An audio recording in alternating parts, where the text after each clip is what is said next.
What does the future hold for food and drink manufacturers post-Brexit?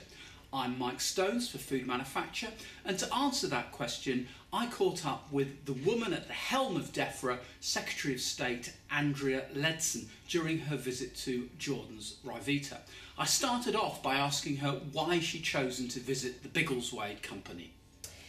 They are such a success story, it's fantastic. The rate of growth of exports, they're selling to around 70 markets around the world. It's a great British story, and we are in 2016 celebrating Great British Food, launching our 5-year plan for developing UK food and exporting, promoting and so on. So it's a really good example of all those things.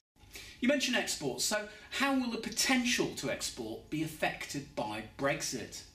Well, I mean, specifically for Jordan's situation, they were talking to us about some of their key markets, places like Australia and Belgium, for example. So, and they don't particularly find problems with, non-tariff barriers or indeed financial tariff barriers. So, it will absolutely depend on the type of product and the type of market. But I think the key point about Brexit is there are huge opportunities for the UK to be exporting more around the world, both within the EU but also very importantly outside the EU.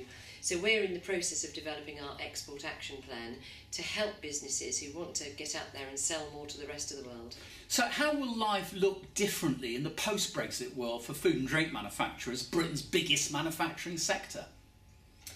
Well, there's a big world out there, there's a lot of opportunities. We now have the Department for International Trade, whose job it is to find new markets.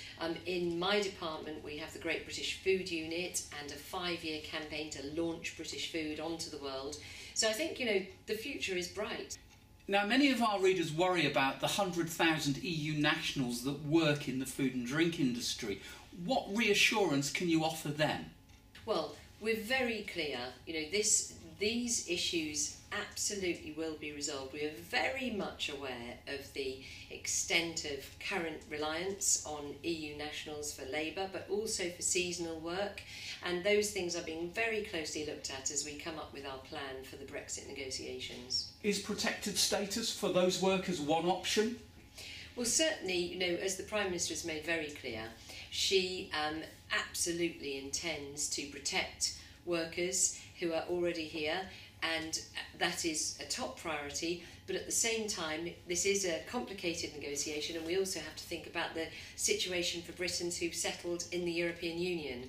So, our intention is very clear, but as the negotiations take place, we'll be able to pin down the precise details. What reassurance can you offer manufacturers about access to an EU market of 500 million consumers, while at the same time restricting the rights of EU nationals to work here?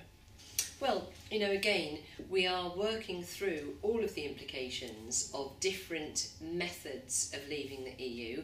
We're absolutely clear we will be leaving the European Union, but we're looking almost line by line at what the best way to achieve that exit is for each different type of British food and farming produce, because of course the implications are quite different for different types of food and produce, so we need to look quite carefully. So we're doing a lot of analysis at the moment, but rest assured we absolutely mean to get the best possible deal for British food producers. So what reasons do you have, Secretary of State, to be cheerful about prospects for food and drink manufacturing? Well, I'm hugely optimistic. We already have some of the highest animal welfare standards in the world, highest food traceability, the highest food safety standards, and of course the British brand is synonymous with sort of good quality and taste and safe food and so on. So I think there is a big market out there, and we're determined to seize the opportunities of Brexit. Secretary of State, thank you very much. This is Mike Stones for Food Manufacture.